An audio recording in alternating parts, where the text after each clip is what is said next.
Good morning. I am delighted to be here, Professor Reichman, Professor Melnick, Professor Boaz Ganor, Shabtai, dear Amos Gilad, my friend, and many others who I see here, even though I'm being blinded by the lights. I am delighted to be here, as I've said, and I asked for us to manage to somehow make this a bit of a conversation. So I will leave a lot of time for questions instead of speaking about what I find interesting. Let me talk about what you find interesting by answering your questions. But then it's your responsibility. I'm not responsible for the question. I'm only responsible for answering. And I hope that you will be able to challenge me, if you will, and if you like. If I had to look for two characteristics of Israeli reality today, I would tell you, and I will tell you, that in terms of security, all the arenas are active, all of them are sensitive. In all of them, we may see something happening tomorrow morning or this afternoon. And this tension must be maintained, and I will soon elaborate on that. And the second phrase I would say is that when you set aside the day-to-day security with which I will begin, all the strategic objectives that I will soon specify of the State of Israel are all valid, are all in our everyday. They're true for our everyday. It's not something that's somewhere beyond the hills. It's something that affects our lives each and every day. And let me try to explain what I mean. I will begin first of all by giving you a quick screening about the security situation. And I will tell you that ultimately, as I've said, all the arenas have active challenges. In the south, it's pretty quiet, thanks to the recent operations, Guardian of the Walls and Breaking Dawn. However, it's no less important, a very good policy of security conservatism vis-à-vis Gaza and a harsh reaction for any security breach, while or coupled with a civilian humanitarian basis that has led us to Operation Breaking Dawn, where we are actually actively responding in a focused way against the Islamic Jihad based on intelligence, whereas Hamas is left outside against two things, one that was already there and one that wasn't. What we already had was deterrence. Hamas is being deterred by Israel. It doesn't mean that we're not going to have something happen every so often, but it knows what Israel's capabilities are and the military price it will have to pay with every round against us, but also an economic price, because the Israeli market has opened up to Gazans coming here and working and earning 10 times more than they do in Gaza if they even have a job there. And this situation and our initiative has allowed us to take a focused, sharp campaign only against the Islamic Jihad and not against Hamas. We were not tempted to try and get more goals and to not say no and end, and suddenly you find yourself in a very long operation. No, we didn't try to do that. We must continue to defend around the Gaza Strip. We want the MIAs and POWs issue to be resolved, so we're not going to take things too far, but we do want to protect our borders. We want to keep curbing the entrenchment, to keep curbing the opportunities of transferring weapons. We all see this operatively, of course, without a doubt. One of the answers that we must do, one of the things we must think about, is to provide resilience, and I will repeat this word several times during my conversation, for all of the communities living near the Gaza Strip. It is not we cannot respond to terror only by reacting to it. We must always know that we need to enforce and increase the civilian and economic arenas, and we see that how that's happened and how that's impacted, and how do they say we're in 99% paradise and 1% catastrophe from time to time. And I think that is what the South is all about. Unfortunately, the reality in the West Bank is a little more complex. We see in recent months the terror activity coming out of there, especially from the northern part of the West Bank, but not only, also from Nablus, Jenin, in other places as well. We see incidents each and every night. We have the IDF and the ISA operating there.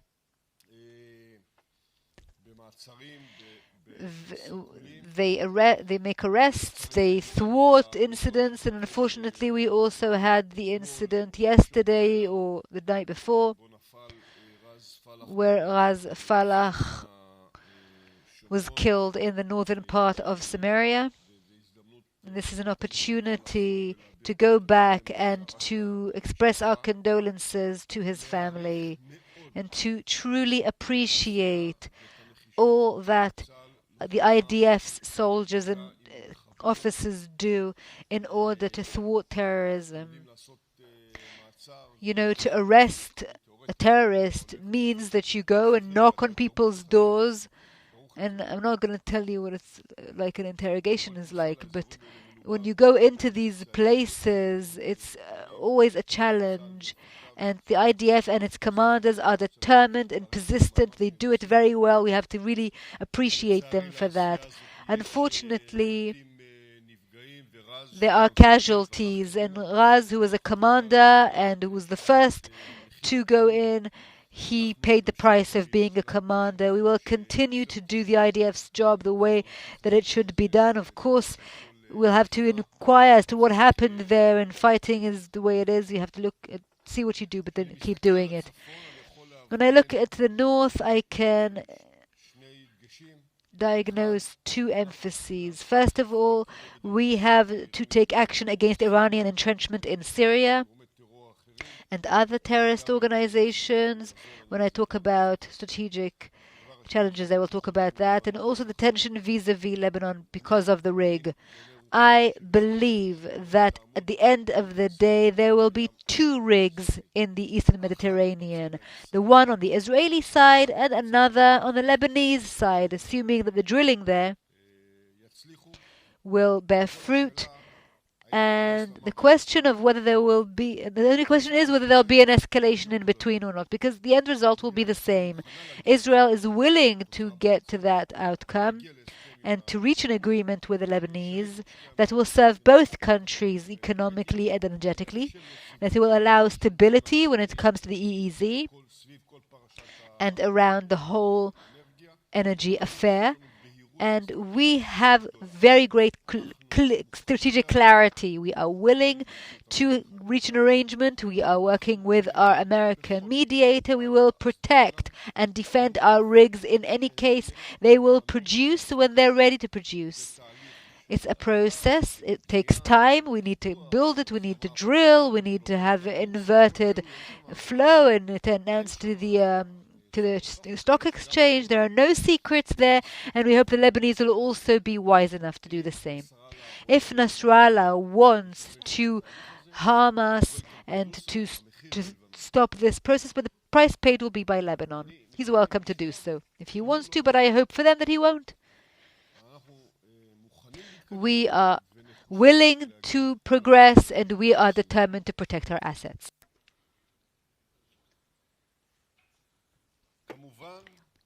Obviously, that together with the Mossad and others, we also follow potential terror activity. We saw in the last few months great efforts of the Iranians to hit Israeli citizens in Turkey, and these efforts are continuing in each of these places. And therefore, I'm asked, tell me, how do you sleep at night? I said, I sleep very well. My military secretary doesn't sleep too well. And in fact, there's not one moment which is dull in any of these arenas. But we must know how to continue to grapple with it. Now, to pass to a different subject, I want to illustrate how all these strategic objectives of the State of Israel are true to date, to this minute.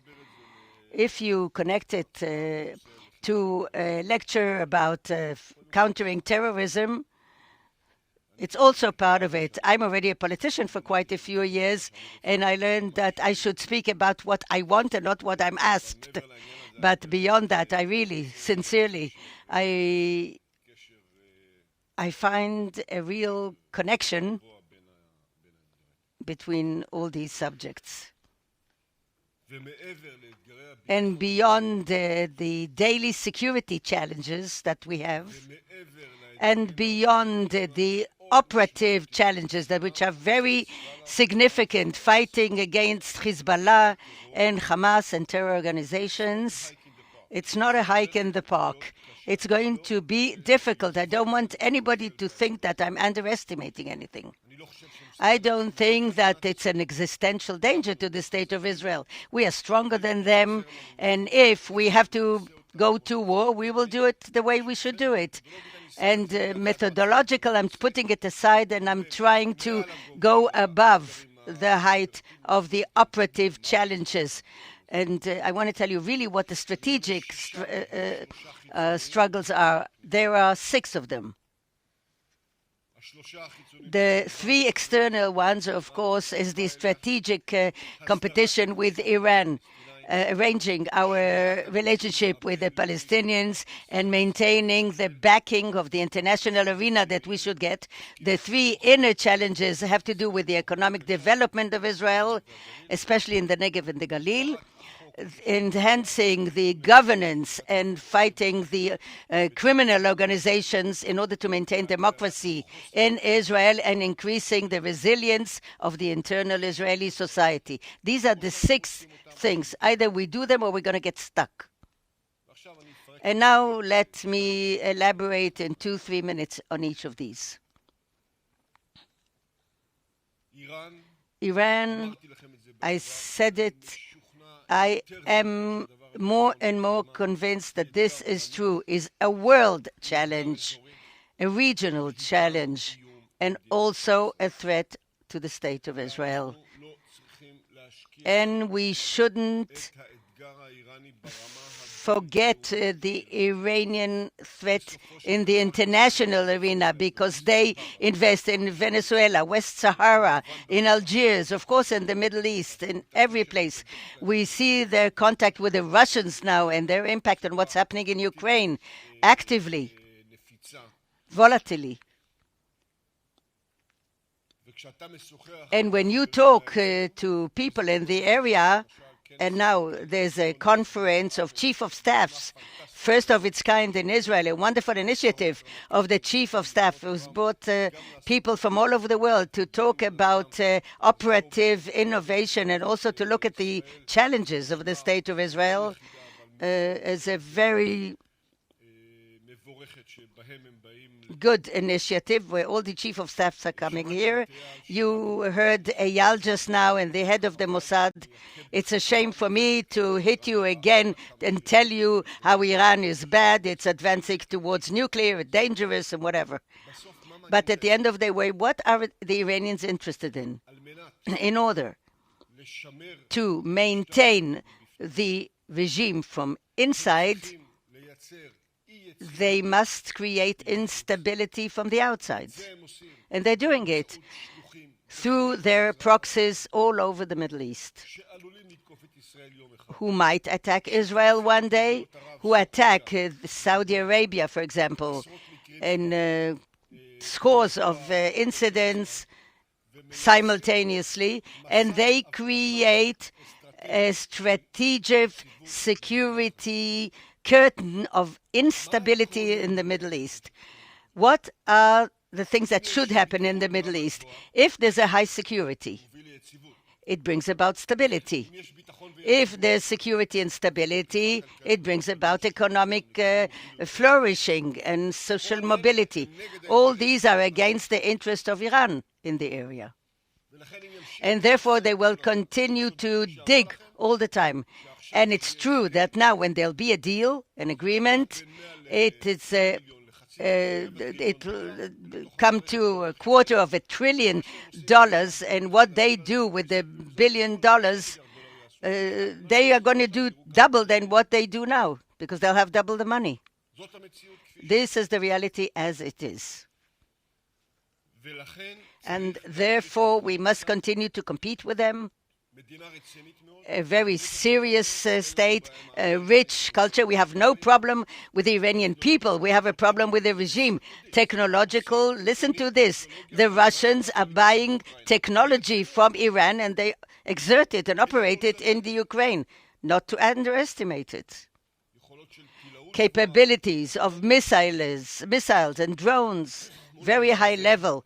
Vis-a-vis this thing, we must find solutions. First of all, to continue the pressure and not to come to a bad deal.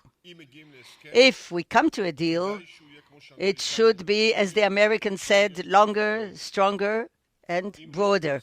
Otherwise, I think we should continue to insist also to create regional architectures that are facing this whole problem. 3, we must create an intelligent coalition that will cover up the lack of supervision. What should have been in Iran regarding supervision? Anytime, anywhere, about everything. But it didn't happen. And without an intelligence coalition to direct the supervision, it's not going to be effective. And obviously, maintaining the operational readiness and continuing to build strength. In building strength, building power, we must understand that you cannot take a break. You know, at the time we knew there was a pulse. When we used to play a game, we used to say, okay, now a break, when we were kids. No such thing. When you look at the amount of weaponry that you have to produce in order to cope with this, these are processes that take years in consequence, and you don't stop them in the middle. And if you change your strategy or you came out of the Iranian deal, you should do it when you have Plan B in your hand. Plan B with your partners, that you're continuing to build the force when, in fact, you will wake up to another reality. And therefore,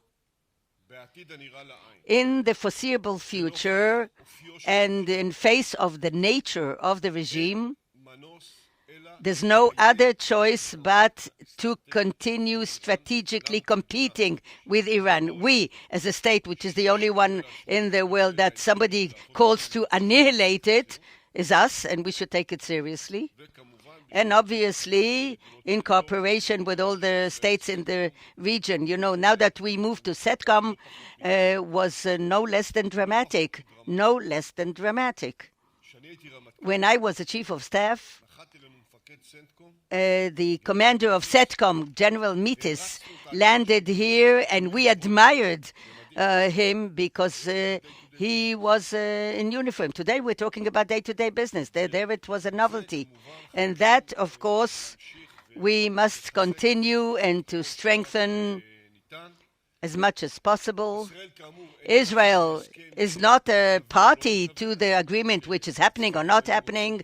I think people are now insisting on the bottom line. I'm not sure that this deal, if it will be signed, it will be in the next few weeks. maybe it'll be postponed. Israel cannot and shouldn't be party to the deal. We have to continue talking to the Americans. I said to one of my colleagues when I spoke to him that I feel that our meeting is very important because we don't agree. It's much more important than going into a closed room and talk about things that you don't agree with than just yelling at each other. And we are going to continue the dialogue with the Americans. We continue with the states of the world. We'll try to have an impact as much as we can. We're going to cooperate with the intelligence group in the world, and we are going to defend ourselves. The challenge with the Palestinians. At the end of the day, the state of Israel, if it wants to continue existing as a Jewish, democratic, safe state, it cannot take the risk of having the one-state solution take hold, because it will bring us to either not bringing Jewish or not being democratic, or we won't be safe.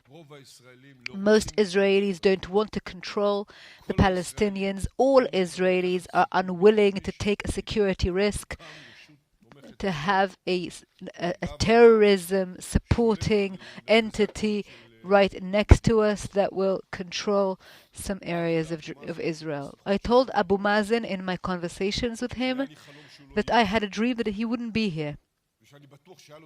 And I'm sure he had the same dream about me. But what can we do? We're both here. Yesterday I heard a beautiful poem that Ilana Dayan read out. I don't remember who wrote it. The poem was about the beach and the sea. The sea always wants to get to the beach, and the beach always wants to go to the sea. And when the sea will be able to say beach, and the beach will be able to say sea, that's when redemption will be here. The day the Palestinians will understand and internalize that no one is going anywhere, and they too will have to make strategic decisions, and we will understand it, we will be able to find a solution. Until that day comes, what I'm trying to do, alongside security practices and activities, is to create a better reality. In English, I call it a two-entities situation. I realize it's not a solution, but it's a situation where there will be two entities. Israel will continue with its security practices. Each will center on their own interests, on their own needs domestically, and the economies will be integrated. There is no other way to solve this, and it will be an infrastructure for a future discourse that can be taken wherever it goes.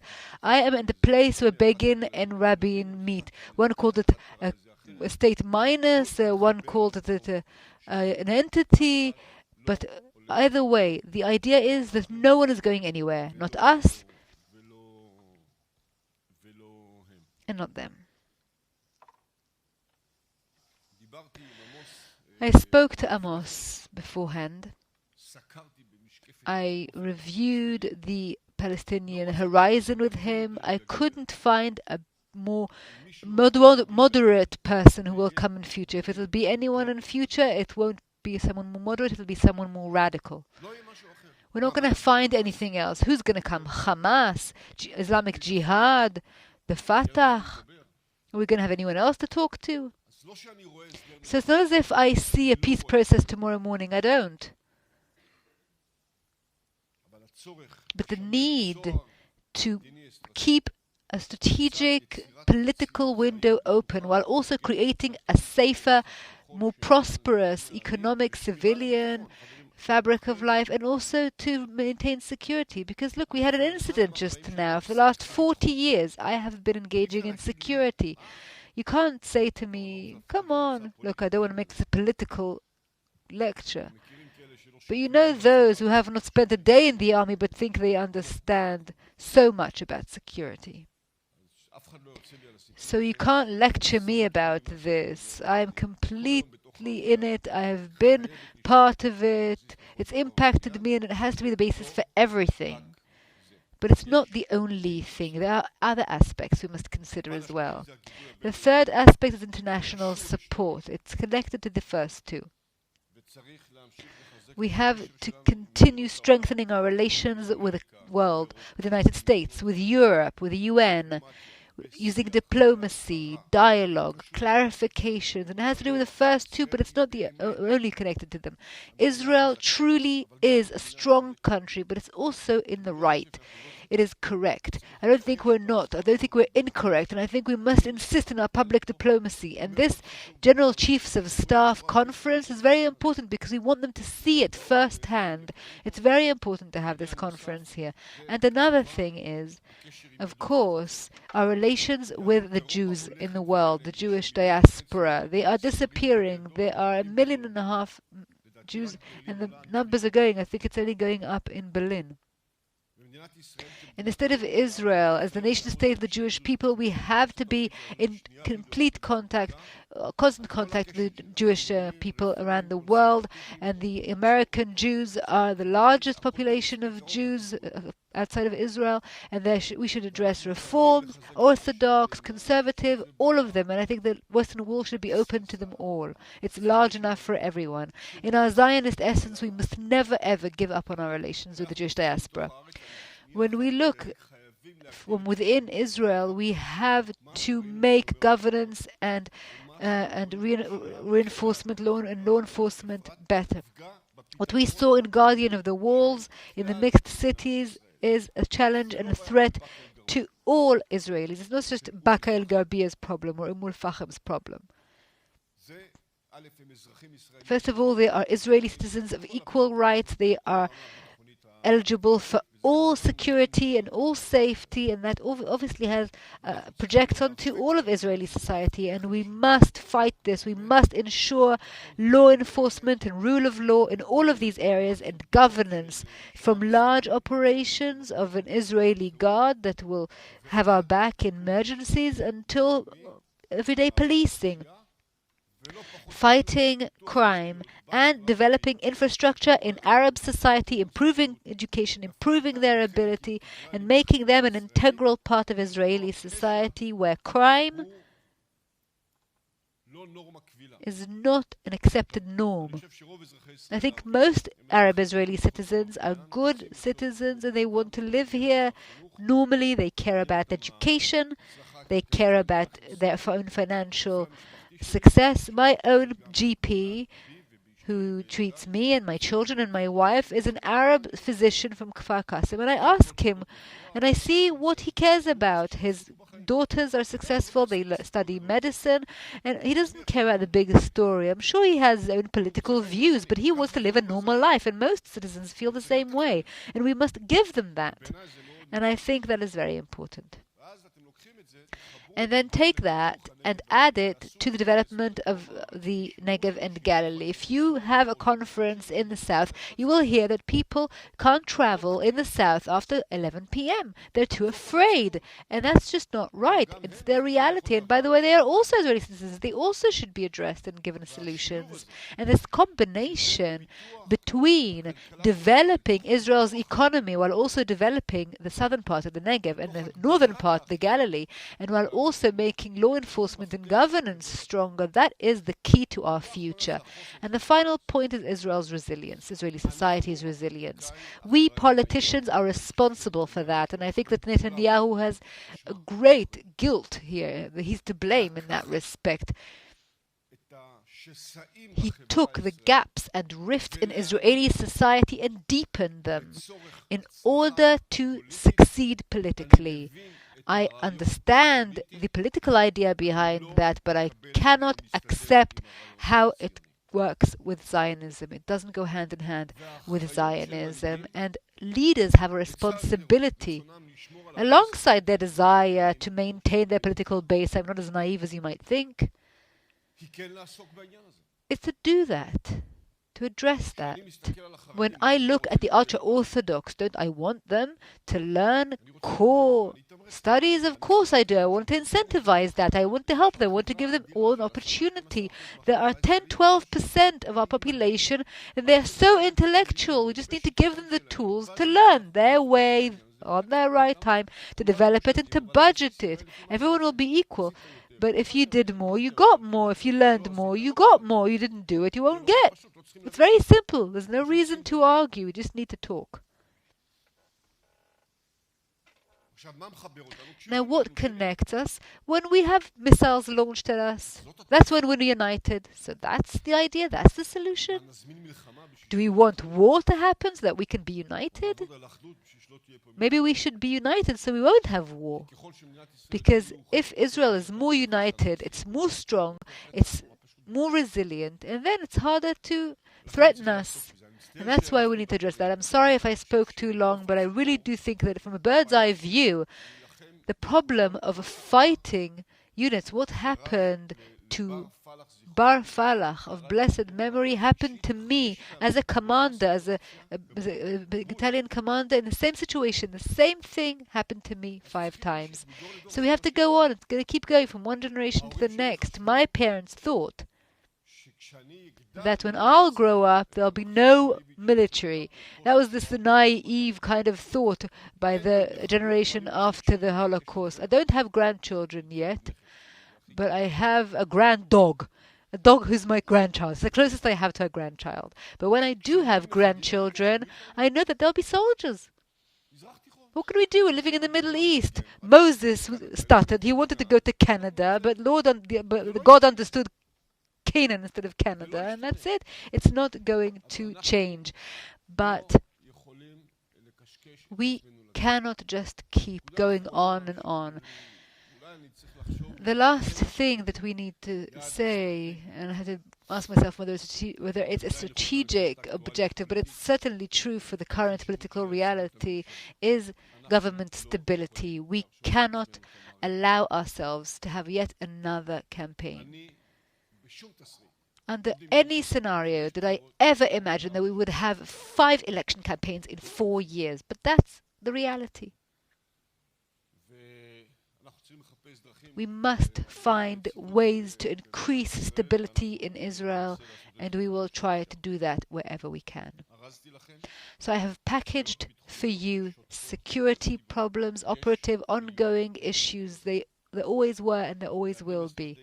Strategic objectives is something that a country needs to aim for, to develop infrastructure, a national cabinet for infrastructure, and to synchronize all the ministries, to have a place set up where it has education and medicine and rail and communication and everything, and someone has to be on top of it and to manage this whole thing. I'm optimistic. I think it can be done, and I'm committed to trying. That's it.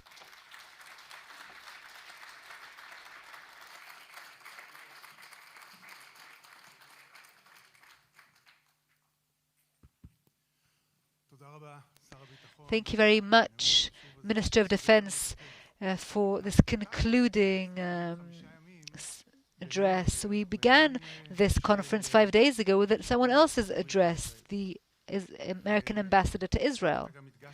And you also emphasized the importance of the strategic relations between Israel and the United States. And just before he spoke, a few days earlier, he expressed the demand coming from the United States that Israel will revisit the fire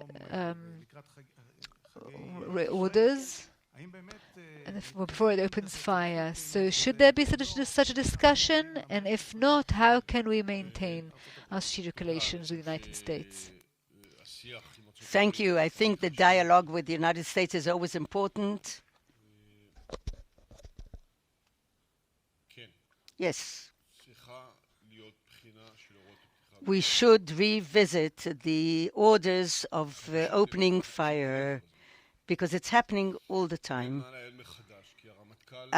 The chief of staff has the responsibility as a commander. He's the one who determines the orders of opening fire in all arenas.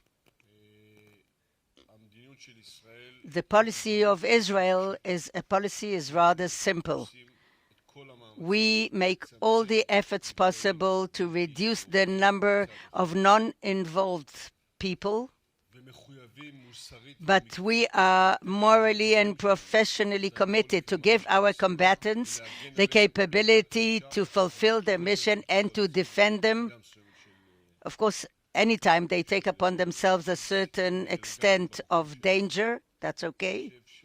And I think that there shouldn't be a political intervention in the orders of opening fire, except for the policy and the strategy of the State of Israel.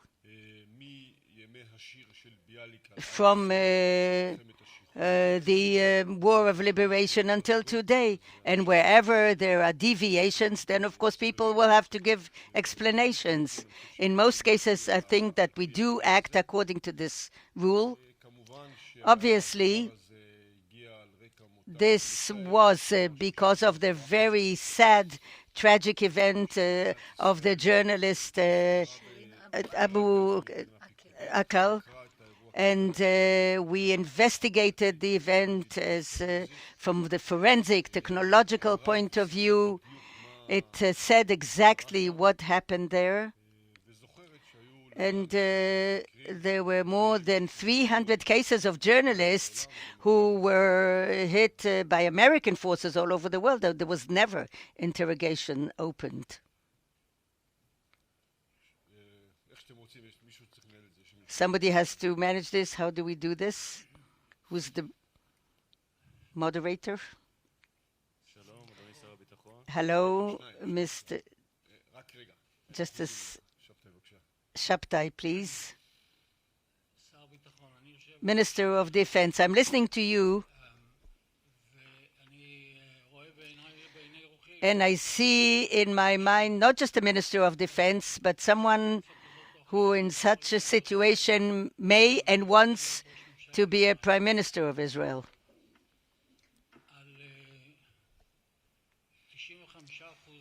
95% of the things you said, I agree with. I can live with them very peacefully.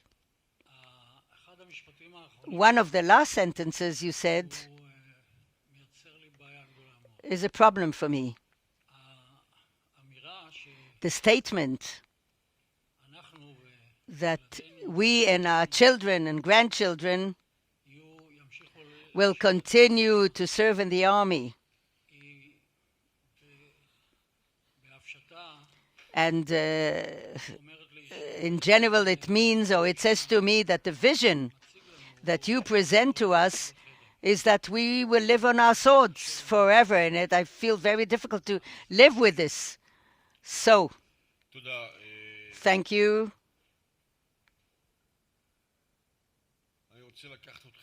Let me take you to a virtual visit in my small office in the Knesset. I have two paintings there. One of the three soldiers.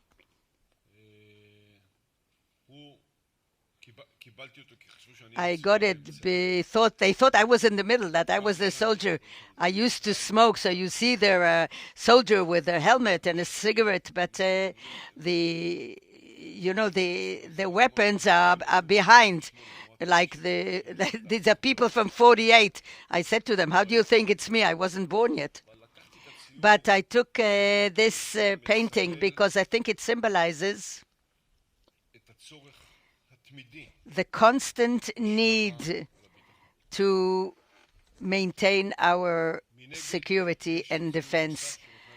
Across that painting, there's another one of a couple of doves with olive leaf. I said, what? That's what you're putting here?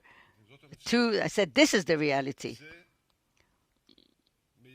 That represents ambitions to two kinds of pieces. Pieces for us and peace between us. Every time I go to the Wailing Wall, I trying to be traditional. Our prayers always bring us peace. That's like from the outside. Bring us peace, somebody else, a third party, metaphysicals, and make peace. That's active. So I believe in striving for peace. I talked about the need to organize our relations with the Palestinians in all aspects, with Egypt, Jordan, all the Arab countries, Saudi Arabia, And I think eventually the Abraham Accords are reflecting the readiness of the Arab world to accept us as part of the Middle East, although the Palestinian issue is not solved yet, and they do not give they don't allow the Palestinians to keep us all as hostages. And I don't know what's going to happen in the north. Iran, Iraq, Syria, Lebanon, this is a problematic line. I don't see a solution to that yet. And Shabtai, my friend, I look reality in the eye and I say, yes, now I want this sword to be in its host, not brandished in the air. But if we do reach peace, and I'm committed to strive for peace, what is the insurance policy for this peace? Our resilience, our strength, and the strategic collaborations with the world in general and United States in particular. That's the reality. You can live with it. You can develop economy here. You don't have to tell you. You're an active partner for decades. Look what you and your generation created here for years and years. During the security struggles. We can do it even in the future. But I'm happy that we agree on 95% of what I said. I was told that there's somebody before me. From India's World is One I can't News. hear you, I'm sorry. Jody Cohen from India's World is One News. Minister Gantz, over the past few days, we've heard that the Iran nuclear deal is dead, then we heard it wasn't dead, then we heard it might be dead until after I'm sorry, I really can't understand the word of what you're saying. If you may approach forward or speak louder or whatever. Sure. It's not that important, by the way. I will answer anything, anyhow, about what I want, so I can escape your question. So, Minister Gantz, I'm Jody Cohen from India's World is One News. Now, over the last few days, we've heard that the Iran nuclear deal is dead, then we've heard it's not dead, then we've heard that it might be dead until after the US midterm elections. If there's no deal, what comes next? And on the second anniversary of the Abraham Accords, what can you tell us about this regional defense alliance that we've been hearing about to defend against Iran?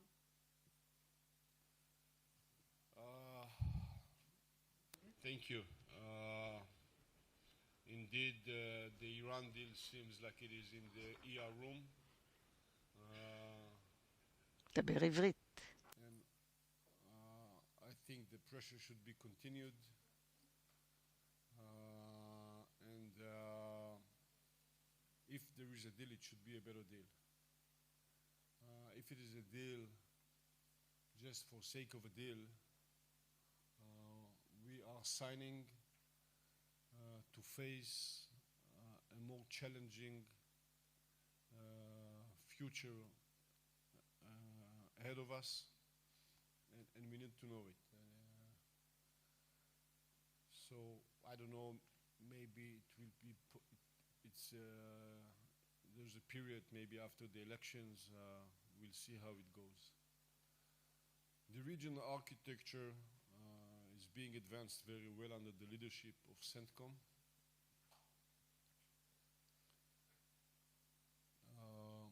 I don't see tomorrow morning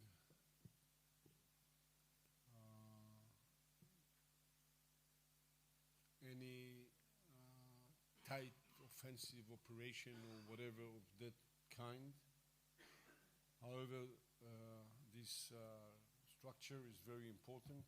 You look at the threats, which are mainly cyber activity, missile activities, UAVs activities. They are all threatening the others as much as they are threatening us, sometimes even more. When you look at the actual cases, there are more cases in the other countries than they have that we experience in Israel. And sharing knowledge and intelligence and exercises, sometimes it's very good. And what's most important is that we are setting the foundations for future collaboration between the countries, and the basis of activities of 3 or 4 or 5 years from now will lend themselves on whatever we are doing now. So this is very important, and I must say that the United States is supporting it. General Eric Corilla is doing a great job in CENTCOM, and we should continue with this as much as possible.